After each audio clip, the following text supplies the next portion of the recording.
No way. Well, hello everyone. This is pretty terrific, and as always, I am Chris.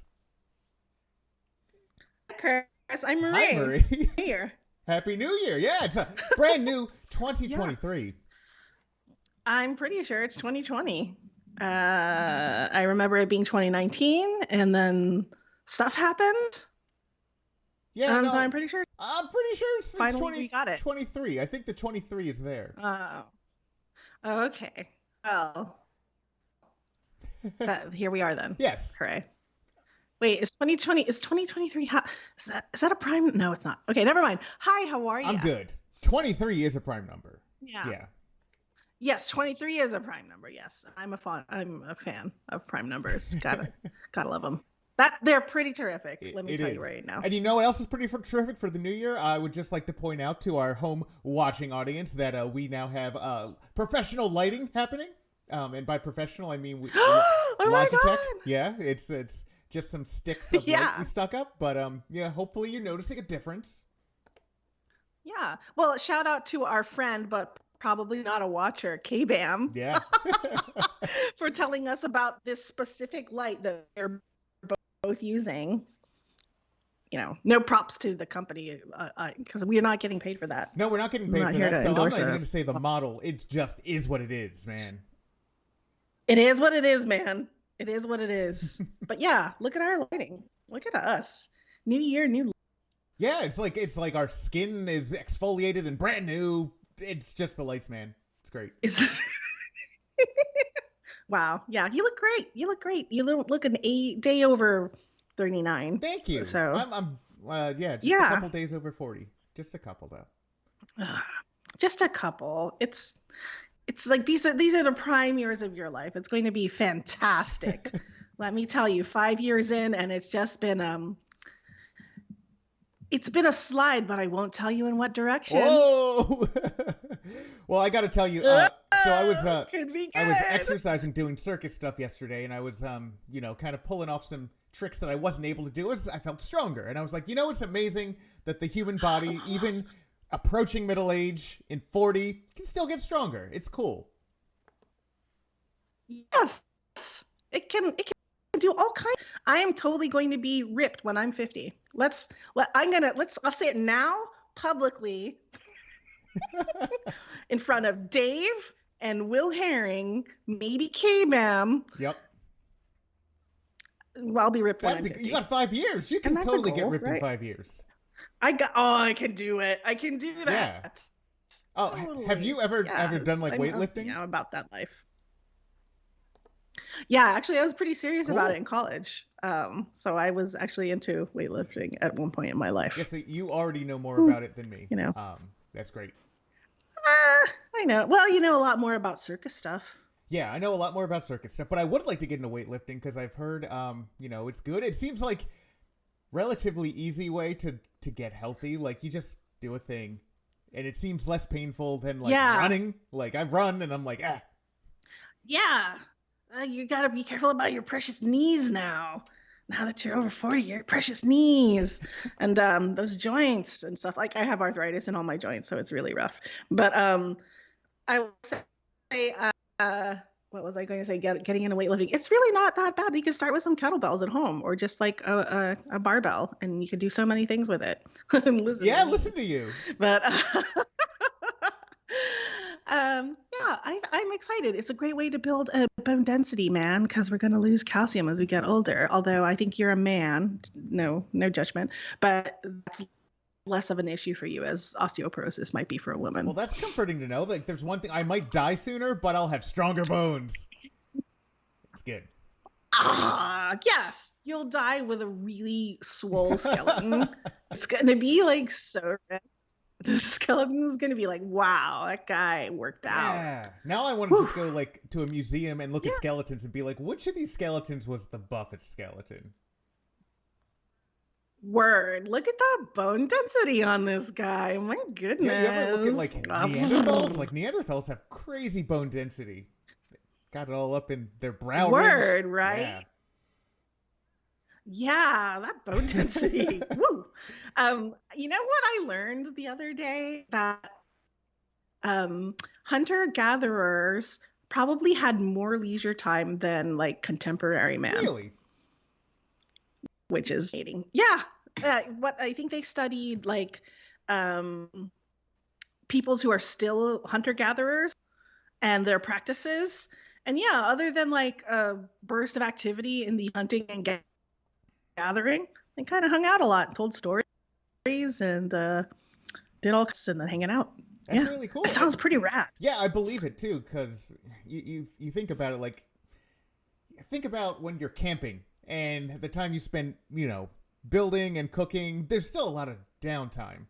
And I've never gone hunting, Mm-hmm. and I'm sure like hunting takes a while, but like, unless you're like cultivating it, I bet you that gets pretty different if you're actually, once you get to a society that's farming, because farming does take a lot of time. Mm-hmm. But if you're hunting and gathering, you probably got some downtime. Yeah, well, I have been hunting, and there is like a lot of like patience involved, which is like kind of not my goal, but like hanging out and waiting for a thing to happen. Maybe that's not all hunting. I imagine there's a very active hunting. I'm imagining Robert De Niro in Deer Hunter and how he pursued that deer. I don't know if I you've seen that haven't. film, but this is a primo segue, actually, Oh, sir, because I do think that agriculture requires a lot. And like then you have all this surplus of stuff, and it's like, oh, well, we only grew this stuff now. How do we preserve it? And I have to say, all kinds of stuff about farm life, oh, cooking, and the preservation of food from the greatest YouTube channel in existence, Country Life Vlog. yeah. Have you seen this? I've only seen it because you mentioned to me a couple days ago, country life, and it's a little bit of a misnomer because when I think like country life, I think American country life, right? You think about somebody No, like no, in a no. mountain, but no, tell me more about it. What country is this? Okay, well, mountains, yes. At the foot of the Caucasus Mountains, off the Caspian Sea, in Azerbaijan, Country Life Vlog is filmed on a vegetable farm in Azerbaijan. I don't know where, but I do have learned that the capital of Azerbaijan is Ooh, Baku. So it made me learn. I learned things. I'm still at this age. Um, and it is essentially this older couple. I don't know, maybe they're my age. I have no idea. But this couple who worked on this vegetable farm at all for forever. And it's like chickens and puppies and dogs, cats, turkey, ducks, geese. And the woman like cooks some dish, and you watch the man go out and like do farm chores and or gather things to make a tea. And then they create traditional Azerbaijani foods, and you just watch, and there's like no narration, no soundtrack, just the sounds of nature and the farm. It is the most relaxing watching experience I've ever encountered. Signed up for YouTube Premium in order to watch this uninterrupted. That's how good it yeah. is. It is precious to me. Spending money on YouTube Premium does say something like, and it was specifically for this. You're like, this. I need no ads. I need this to be my thing. Yes, it is. It's just you're in a space of like sort of bliss and calm, and then it's interrupted like a Pepsi ad or some sort of like here's a new performance marketing software measurement tool. Yeah, I know. Give me Azerbaijan in the spring, in the winter, in the summer. It's just wonderful. Please watch it. Avail yourself of the many multitudes of videos they have.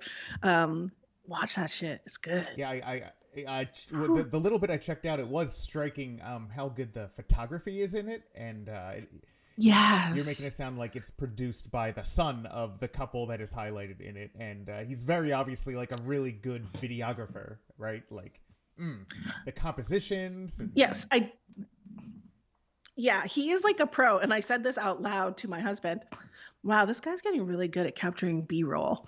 Which is like such a strange compliment. But yeah, in the research that I did, it is filmed by the couple's son, who was a chef in Baku, but due to the pandemic, lost his job when restaurants closed. And he came back home to the farm and I guess decided Maybe he's helping out on the farm, but he's definitely helping out with making like YouTube videos. And like as you mentioned the other day when we were looking at them, some of them have like 25 million views. That's like the best lamb burger I made. And it's like, yes, please, no one say anything. Just make lamb. Yeah.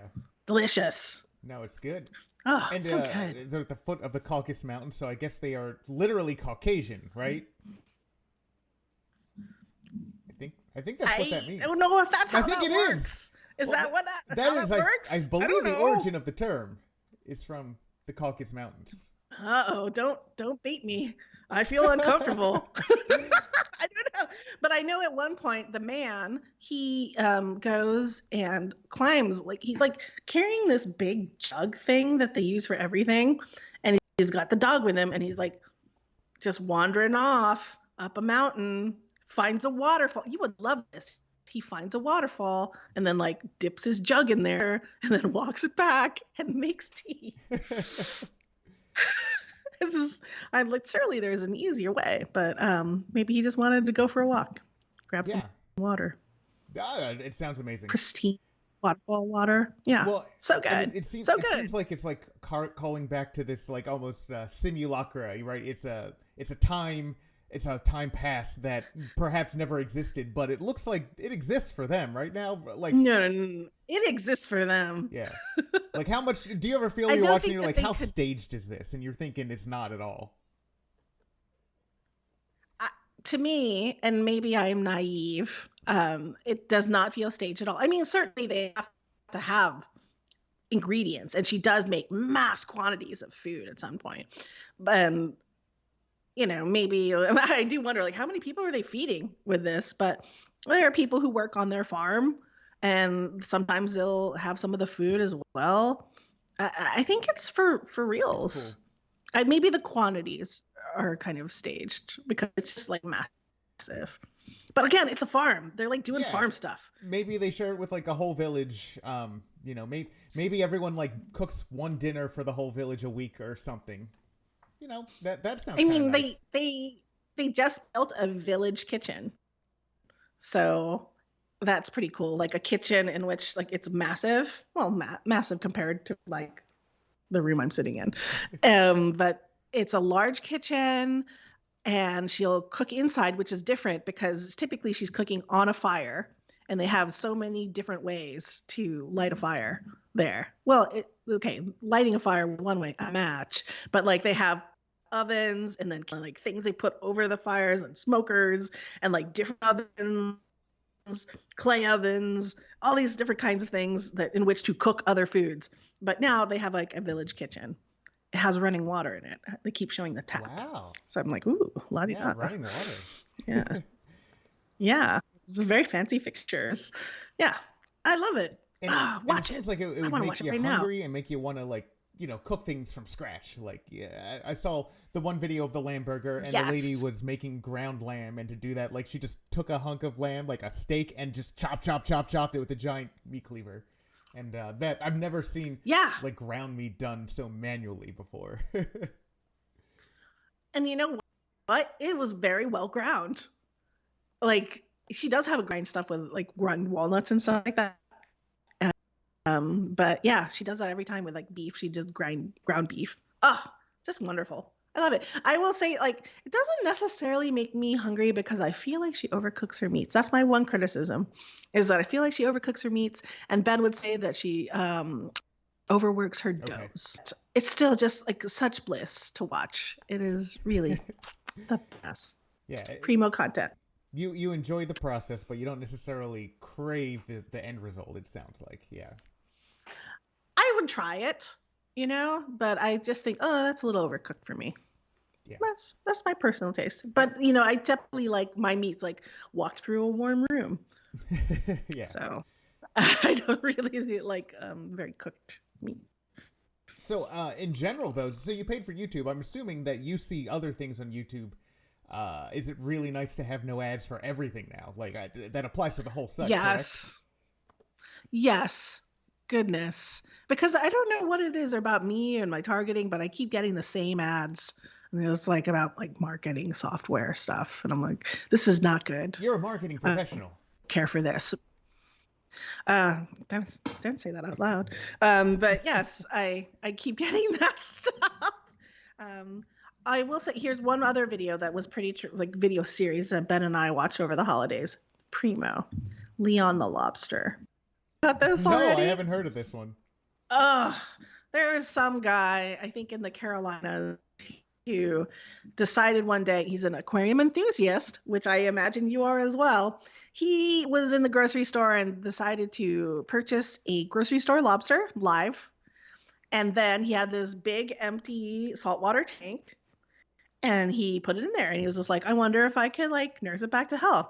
And that lobster is so healthy now. My God. It's so Leon. He's so beautiful and so healthy. Like, and he's like moved into like two bigger aquariums since then. And he's just like got the biggest claws and he's molted and he just such a good guy.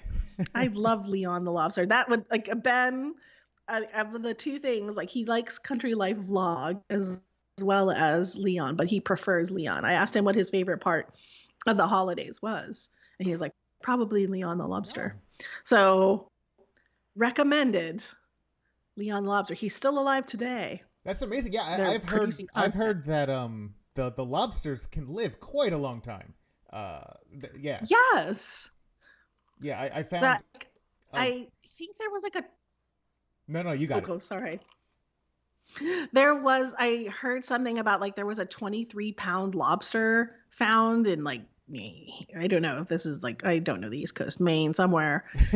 And that meant like he's probably like, the math around it is like, how many pounds times 4 plus 3 or something like that. There's like a formula for calculating the age of the lobster. So like Leon, when he was found, was like a pound something.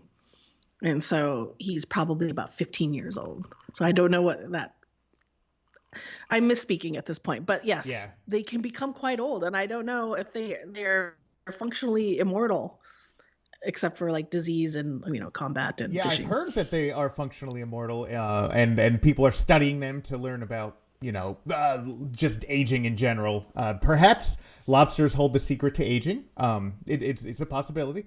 One of my favorite parts, like things that are terrific, in the Northeast at the Jersey Shore, there are these like seafood places, classic seafood places. Like there's one in Cape May called the Lobster House.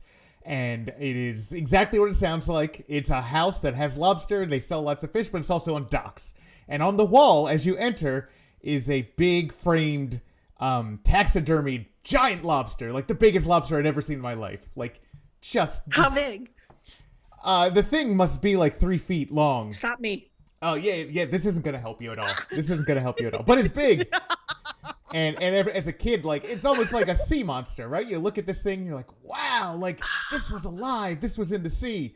And there's, this is a trend, because there's this other place called Oyster Creek Bay that is more north, and it also has a giant lobster on the wall. And I'm not sure which one's bigger, but they're both really big, like, terrifyingly large lobsters. And I love that stuff. Like, taxidermied giant lobsters, that's such primo content, as you would say. That's primo Chris content. Chris content. Well, your birthday is coming up. So I know. Can I ask, do you like other taxidermy or is it just aquatic taxidermy? No, I think other taxidermies, like at a science museum in that setting, absolutely. I'm down with it. Mm-hmm. Like I love the Academy, the American, what is it? It's like the Academy, the American Natural History Museum. That's what it is in New York. And they just have so many dead animals, and they all look so cool. They're great.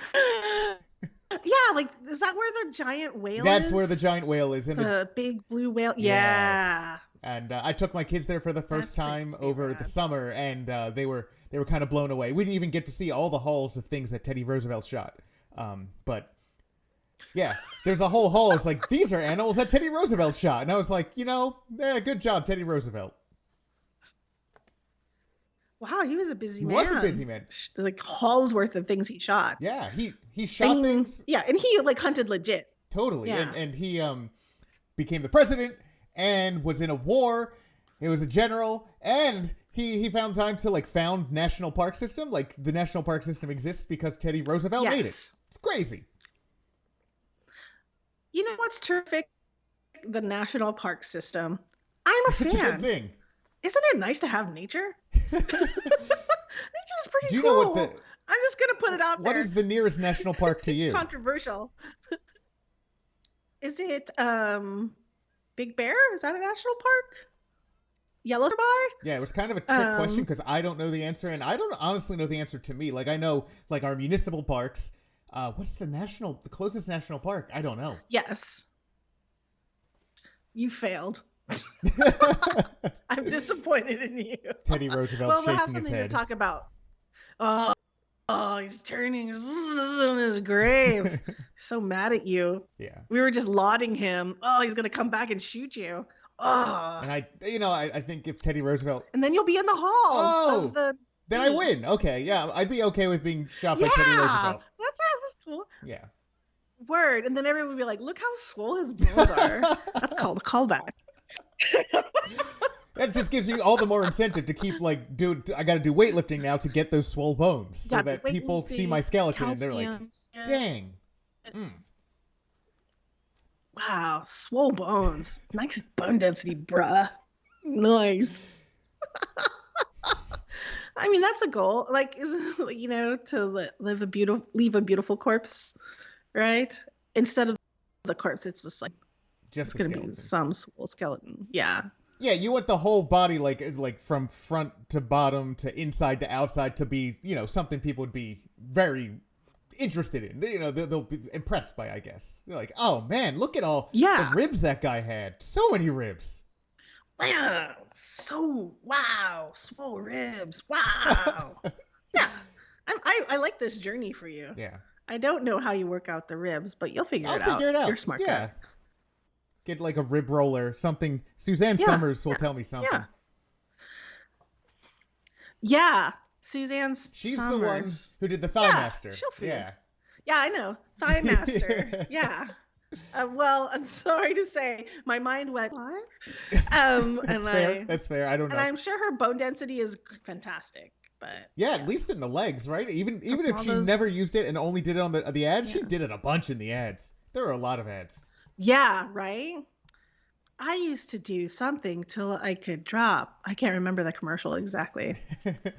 There has to be a better way. Introducing the Thigh Master. Wow, that's a infomercials. That's another thing that's pretty terrific. If you get your kitsch hat on, man, old infomercials are hilarious.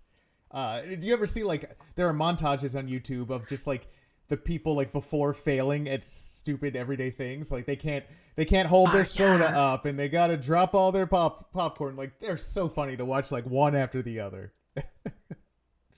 My husband worked with a guy who would occasionally be one of those before actors who would like fail at knives. Yes. Isn't that the coolest? That is the coolest. He was like the sweetest human being. He like answered the phones at the library where Ben works when we were in college. And he was like just the sweetest gentleman ever. And yeah, he'd be like, oh no, I can't drink orange juice. Like squeezing orange juice is so hard. And like knives don't work. Oh, they're sharp. And I was like, how do you get such a very specific gig? And he's like, I can fail convincingly. Oh man. So I didn't know that like you could be typecast as a failer for those ads. Like that's discovering these little things in industry that like you never thought about happening. It's so cool.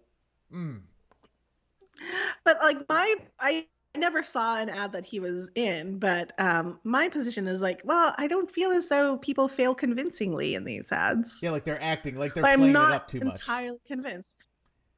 Whoa! Like maybe this guy, the orange juice squeezer. This guy's like a method actor, and he really gets in his head, and he's just like, oh, I'm a man who cannot close his luggage. I perpetually cannot close his luggage. I'm packing for a trip, and he spends days preparing for this trip to get ready for this role.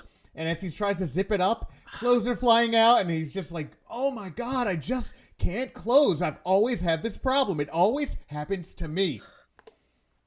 If only there were a better way. If only there were... This is me acting. I'm acting with my hands. Yes. If only there were better words. I like to think that he's got a chest tattoo that just says, guess, if only there's a better way, across his chest. I hope so. Maybe that's how he gets cast so often. Yeah. And I'm like, wow, he's got, that's commitment to craft. Commitment to the bit right there. Orange juice. Sorry, that's my doing orange juice. Now I want to see a video of you failing convincingly at things. That'd be cool. I mean, you get to see it in real life, so I fail on the daily. Welcome to my life, Chris. Yeah, but yeah, I want a physical comedy. You know, you're holding up a box of pens, and you're just like, these pens are just too unwieldy. I cannot clip my hair. Oh, wait, I have pens here. Hold on. I'm going to. You know what? It is your birthday, so it's not your birthday. I've got pens. Oh yeah. Be calm. Oh, let's see it. Let's see. I want to see your best trying to do this. Oh no! I have all these pens and nowhere to. Oh, how do I manage them? Oh. Oh, if only. Oh. Oh, where are they? Oh, this is it. Oh man, you just made my whole day. You made my year. That's probably the most. I'm not sure what. Oh no, this isn't how you pen. That's an amazing birthday present, Marie. Thank you. We have it on video. Like, I want to take that and superimpose it. And you know what? I'm gonna make sure that when you die, we'll have a video obituary, and that we'll play it in slow motion, in black and white, and it'll play sad piano music as you fumble pens. Oh, am I dying? Oh, I mean, eventually. Yeah, kind of, I guess so. Yeah. Okay. Well, I'm glad that one of us was pleased. Now I'm looking around the room and I have a dozen pens on the ground, but thanks. Well, that's why I really appreciate it, because I know you took up. one for the team, for me. And I took one for, see, I had them, actually, there was a better way. I had them in a pen bag. I want to buy that. Oh my God. It's pretty rad. Look at this. And then it zips at the top, and not a product placement. It zips at the top, but then you can zip it and then pull it down so that it's like a pen cup. What up? For you, Chris. Is that made specifically for pens? Okay. Yeah, or other things that you might put on your desk. It's padded and then weighted at the bottom so that it holds its shape. Yeah, because I was like, that is the way it was marketed to me. That's crazy, because I would have thought like that's just like some kind of beer koozie or something. No, it's like with a zipper. I don't think you need to put a zipper over your beer, but I do not. No, I don't either, so I'm useless at it. But I think I've seen koozies with the zipper. I don't understand too. Why do people need to like put mittens on their drinks? Can you explain this to me? It's too cold. Oh, it's like my little hands. Really why? Oh wait, I wish this guy were here.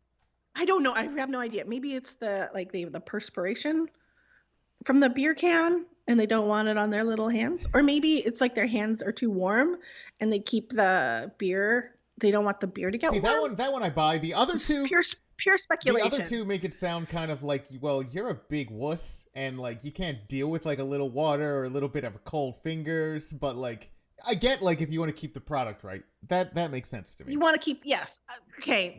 Maybe my assumptions were entirely false, but I don't know. I'm not a person who drinks beer. But yeah. Did you ever have a high school teacher who said, well, when you assume things, you make an ass out of you and me?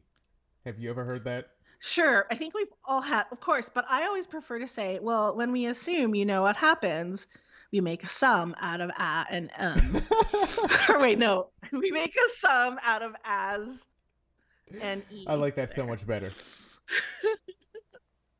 Yeah, that's what it makes. It makes a lot more sense. Right, because if someone's assuming things, like it's not necessarily right, jerk. It's not necessarily making an ass out of both people, right? It's just the person making the assumption. You would think. Possibly, and I feel like there can be informed assumptions, inferences. Yeah. Right.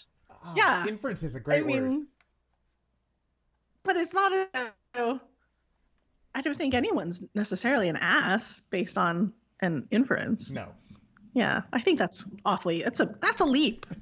I feel like it's a big assumption to assume that one becomes an ass when they assume. Yeah. So yeah, you make a sum out of asony. Do you have any like teacher isms that you like from teachers you had, like things they would repeat that were like truisms that everyone keyed in on and just like giggled about? Like I'm trying to think of any, but I feel like that's a thing teachers do. I had a teacher in 6th grade who used to say, "People, people." I use the term Oh loosely. yeah, yeah. That's not a No, truism, that's totally but like a teacher thing though. yes, she'd say it all the time, as though the joke would get funnier. I think repetition is the key. Oh yeah, they said repetition To is humor. the key to wit, right? Yeah, I think so. Yes. I have a when people, okay, this is gonna sound, no, I wait, should I be nerdy? Should I be right now? Okay. Yeah, do it. If it's a Okay. terrific way, please do it. Okay. I don't know if you're gonna agree, but sometimes people will quote Shakespeare. Brevity is the soul of wit. But that line comes at the end of this big sort of diatribe by Polonius, who was a fool and a jerk, where he like says all of these things that are contradictory and like neither a lender nor a borrower be. And it's like you can't be any of these things. And then at the very end, he's like, and brevity being the soul of wit. It's a Yeah, it's a joke. joke. And so, and I it's just like, yeah, man, that bothers me. It's a pet peeve. Wait, I'm gonna try to turn that around to something terrific. Isn't reading great? I enjoy literacy. Yeah. The ability to read books is all right by me. And I'm a person who has had to learn to read twice. So that was, it's pretty terrific to read. Books are great. Books are great. But yeah, I agree with you. Like when people take something out of context and then they put this kind of new meaning into it, and it's just like, but that wasn't the meaning in the context that you took it from, man. I know you used to be, you were very adamant about the phrase. Oh god, what was the begging the question? You hated that. Oh God, why? I still do. And then somebody told me that I have to accept that language is a living thing and it changes over time. Yes. And I was like, you're a living thing that changes over time.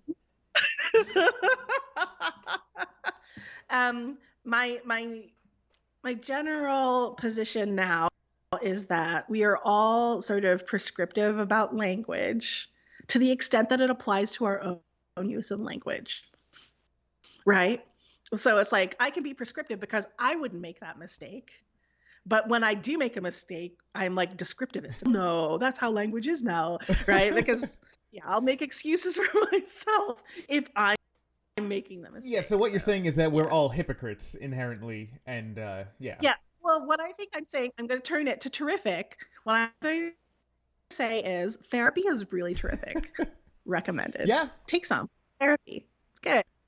Yeah. And so learn stuff about yourself. would you at a therapy session would have some of these sort of hypocrisies pointed out, and then you kind of internalize them? You're like, you know what? Maybe I shouldn't be so hard on other people. Or is this something where like it's rare that a therapist would call you on something, right? You're like, No. I think that like the issues I'm dealing with are far deeper than like the sort of daily hypocrisy of existence. Yeah. So we don't typically focus on that.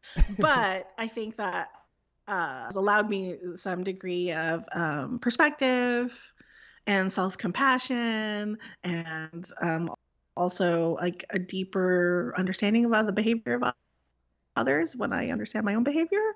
So I think it's just helpful in general. It's a good time. No, it sounds really good. Actually, it's not a good time, but it's a worthwhile time. It's an important time. Yeah. Therapy is often hard. Yes, it's an important time. And it really is like work to some degree, but it's like valuable. I have learned many things through therapy. Emotional work is not real just work, and but that doesn't mean you shouldn't do it, right? Well, then why don't I get paid for it? Oh no, it's the other. You pay a lot of money to do Trickery. it. Or well, if you want, you can study up to become a therapist, get your degrees, and then have other people unload all their emotional baggage onto you. Which really, it sounds kind of like a miserable job. Would you? I don't. Would you enjoy that? I don't think you would. I don't think I would. I Ooh, to some degree, I feel like I am a very warm and welcoming person, and people feel comfortable sharing things with Oh, me. they I do. hope that's That true. part's totally true. Yes, yes. I don't know. I think just at my nature, first of all, I don't want to go back to school. My God. I just homework? No. But I don't know. I don't know if I could divorce myself from my personal feelings, in a situation. Like I think that takes a very special kind of person to be a therapist because think of all the kinds of people you'll work with and it's very challenging and I'd be like crying all the time for their sad times, Yeah. you know. Oh yeah. I think that'd be You rough. might be too empathetic to do it because you would, internalize the other person's feelings, and yeah, you'd be a Yes. mess, just a total mess. I already do, right? Like, and that's just like people that I know and people I work with will open up to me. And I'm just like, oh my God, I'm so riled up about this horrible situation that didn't even happen to me, So I don't know if I have that level of expertise in managing my emotions that's necessary for therapy. Yeah. And you, sir? I don't think I'd enjoy it. At various time had friends who have, you talk to friends, but some friends get unloady, and maybe if a friend is unloading on you too much, you're just kind of like, wow, I should be paid for this. um, it's more like How much do I owe you? nothing. No, see, with you, Ah, basically with everyone that I hang out with on the regular now, like everyone, it's completely two-way, right? But I have had, friend reciprocal. reciprocal. I've had friendly relationships where it wasn't, and one person did a lot of talking, and one person, the issue is like when it's repetitive. Like some person's just like, I had this issue, and this thing's really stuck with me. Like, all right, that sucks. Let's talk about it. And then they keep on wanting to talk about the same thing over and over again. I'm like, well, get over it. Ooh, how'd that advice I mean, I land? don't think I don't give that advice, but in your head, you're just Okay. kind of like, Yes. uh. I know you've been in conversations with people who just you, you're talking to them, you're trying to help them, and you give them advice, and they never actually listen to the advice, but they keep on asking for more. It's like, well, why are you asking me for advice then? Yes. Well, I think that often maybe people don't understand that what they want is not necessarily Yeah. advice, but just to be heard. And that's why I think I've done this with you when we've talked about serious things. What kind of support would you like right now? Do you want to be heard? Do you want to be, me to help with problem solving, or do you want, that kind of thing? I try to remember to do that whenever I'm talking to someone because sometimes they don't want you to be problem solving. And I think you and I both kind of turn towards problem Oh, solve. absolutely. Um, right. So that's not what people necessarily want when they're trying to talk to you. I try to remember to ask. And, sometimes people just want to be heard. Yeah, and I definitely appreciate that, and it's something yeah, I've learned very early on in my relationship with my wife, like a couple years in. Yeah, I was like, she'd tell me some way she was feeling, and I'd be like, oh well, let's fix it. Here's what we can do to fix it. And she's like, shut up and just listen to me. I'm like, okay. I got better at listening, and it's cool to learn and get better at that stuff. Because like it takes practice. You don't know this stuff coming out of the gate, right? It is. No, no. I think someone had to tell me, Yeah. right? And even though I experienced it, I was like, I don't want problem solving right now. I just want some empathy. Someone had to tell me that this was a thing. It's like, oh, another point for therapy where it's just like, hey, this is helpful, to have names for things, to know that you have feelings that are shared by others, that you're not some sort of weirdo for this weird thing that happens to you. Like sometimes I'll get like a word on repeat in my brain when I have like an idle moment, and I'm like, what is that? Why? Yeah. And it's like, oh yeah, that happens to people. So I'm like, oh, In a okay. I'm glad it's not just some weird thing about yeah, me. in a similar vein to people, who have specialized skills, who are really good at them, and definitely things that not everyone can do. What comes to mind for me is like childcare professionals, be that like at a daycare or teachers. They are amazing. Like the things that they deal with on a daily basis. Have you ever like tried to teach a child something in your life? Yes, I tried to teach a child to spin yarn with a drop spindle. Um, That is a complex task for a small child. They don't have fine motor right. skills. Tell me this. Just tell me about this. Well, for me, like it really came to a head when I was in college. There's this program called I think it was America Reads, and basically it was a work study where college students could go into inner city schools and help teach kids who needed extra help reading. You practice with them over and over again, and I would go there several times a week, and I'd work with the same kids in the same classroom and read kind of the same books and over, and it's mind numbing, like because kids they're not good at reading, but you are good at reading, and so you read things and it's like instant, and you take that for granted, and the kid will be working on it, and it's awesome that he's working on it, and like it takes a lot of patience to like just sit there and be like, yes, and I'm gonna help you with that, and just keep going, and it's there's a certain kind of agony that was involved, and at the end of the day, I would always feel like wow, like I really hope that I helped these kids to some degree, and also like I could not do this for a living because I feel a little crazy. At the end of the day, like you talk to an adult and you're like yeah, you wouldn't be used to using large words, you wouldn't be used to speaking quickly, you'd just be like, so how are you today? And breaking out of that, like there's a reason I think like both parents and teachers kind of lose their minds a little bit because they're used to talking to kids all the time. It's crazy. I have known a woman who taught kindergarten, and she had a very particular manner of speech. Yeah. Um, and uh, I always appreciate she was a kindergarten teacher. And she's very patient. And like when you would tell her something, she would be so proud of you. She'd be like, well, that is just outstanding.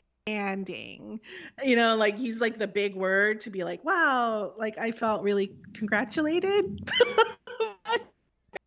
So I mean, yes, she is a saint and like a very patient human being, but I don't know, I can't imagine like doing that all the time. I will say I taught literacy to adults when I was in college, and that is a kind of a different thing because they're usually fluent in the language, but like reading, like there's like a frustration level there where like they feel like they should know right. what the words are, right? But they just haven't been taught to read. And then sometimes there's like dyslexia or other issues involved. And of course, I'm not qualified to treat this, but I would help people like learn to read. And it was fascinating because you could speak to them like you would, not a child, but like a peer. But the frustration they felt and like also some shame is really challenging because it's like, you shouldn't feel ashamed that the American education system failed you. You just can't read, and you're working on it, so you're gonna be fine. It probably like through that process taught you more about language in general and how people learn it and process it, because it's a fascinating angle to come at that you don't necessarily have experience with every day as an educated person. But like you probably learn a ton, like just seeing what they can do and what they can't do, and seeing what commonalities there are between different people who are coming at it from the same stage. Like that sounds really interesting.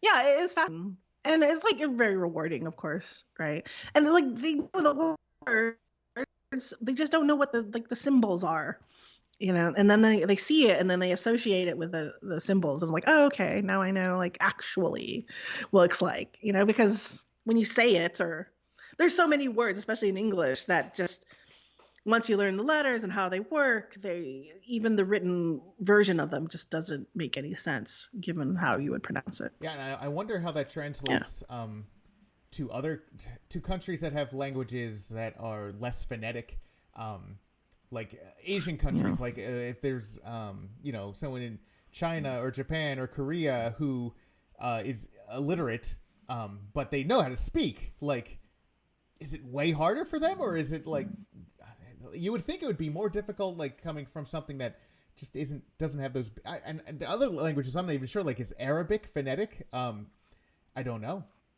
Yeah, I know, like I've got one alphabet that I know of that I can do. Yeah. And I have not messed with any, like I don't know much about sort of the sort of pictographic languages. I think like to some extent some of them are phonetic, just from watching like History Channel or something like that on television. So I know that there are like simplified versions of different languages, but goodness, I have no idea. Yeah. Can we get somebody on who speaks or uses an alphabet different from what we use, and then just ask them to teach us things? Yeah, that'd be cool, and probably not that hard. I would like I'm sure that. we both know a wide variety of people. Yeah. Yes, I definitely know a lot of people who can read multiple languages. Oh, I feel like I feel so sad that I don't speak more than one language right now. Yeah, I don't either. I Well, studied Spanish in school, but like I never really committed to it. But yeah, and then I'm thinking like there's a lot of people who are taught Hebrew, and Hebrew has like a whole other set of characters to learn as well. But they keep that alive. Languages are Ben fascinating. can read Greek. Can he really? Can read Greek. Maybe we could have him do. Yeah, he can do ancient Greek. Only ancient Greek. Come on, So like I don't know if you know about this, but there's a division in this household. Like I'm a pro ancient Roman Empire, and he's like a pro ancient Greek civilization. So this is how civilizations roll out. And like if we play Civ Rev, and it is like, hey, it's like the ancient Greeks, seat of fee and democracy, and he was very into that kind of thing. He was down for like Plato and Socrates and shit, and I'm more like Romans Empire, building roads and aqueducts, freedom of religion, what up. You're all about Mars and not so much Ares. Yeah exactly. Bruh. But I mean, I definitely am into that. And so that's the thing. He studied ancient Greek. I studied Latin when we were in college. You got a Greek-Roman divide in your household. Yes. When I was doing like a Latin intensive, we had we shared like a coffee space with some people studying ancient Greek, and we call them pejoratively Greekly, like little Greeks. And we were like, ho, that is such a nerd joke. We'd be like, those Greekly. Yes. Yeah, as you fall into your pocket protectors, like, Greekly. I hope someone was fired for that blunder. Anyway, yes. That was. Before we started the show, I wanted to talk about pens, and then I ended up throwing pens into the air. Yeah, I mean, but let me tell you, we could bring it full circle. Good. Yeah, I want to hear your thoughts about pens. Yeah, tell me. I'll do this thing. Mm-hmm. Okay. Yes. Okay. But okay. Are you ready to? I'm going to impart knowledge on you. Yes. Shoot. Will you absorb it? I'm gonna prepare absorb it. I'm a sponge. Okay. I like these Micron pens, bro. Yeah? They're pretty good, huh? Yeah, I think they're pretty inky. They're pretty used to be like a fountain pen person, specifically the Pilot Varsity disposable fountain pen, which is horrible for the environment. And then I got into like refillable fountain pens, and still it's like those are little plastic things. And then I'm just like, you know what? These Micron pens, they're awesome. And I love writing with them, and I think they're really great. And I'm not sure there's a more satisfying feeling than the appropriate level of ink to to paper. Like, Yeah. sorry, I don't want you to read it, but it's just like, oh, look at the ink. Wow. So here's a question. On the It's Micron such a pen, good feeling. what size nib do you like on that? What's your thickness? Um, All of them. So like I you, have a whole set. So yeah. And so sometimes I'll just like toy with it. Like, so it's like if I'm writing a very large type, I'll, go up in size. But if I'm writing itsy bitsy notations, I will go down in size. It's so much fun. They're the such a satisfying feeling. My God, yeah, I have a set of pens. them, and I would use them for illustration as infrequently as I would, and I always got daunted by having too many. Like you're like, oh, I got four to choose from. Like, which one do I use where? Like, oh my God. And often I would often just use like one size and just like double it over to make it thicker in places, but it doesn't look quite as good. Oh.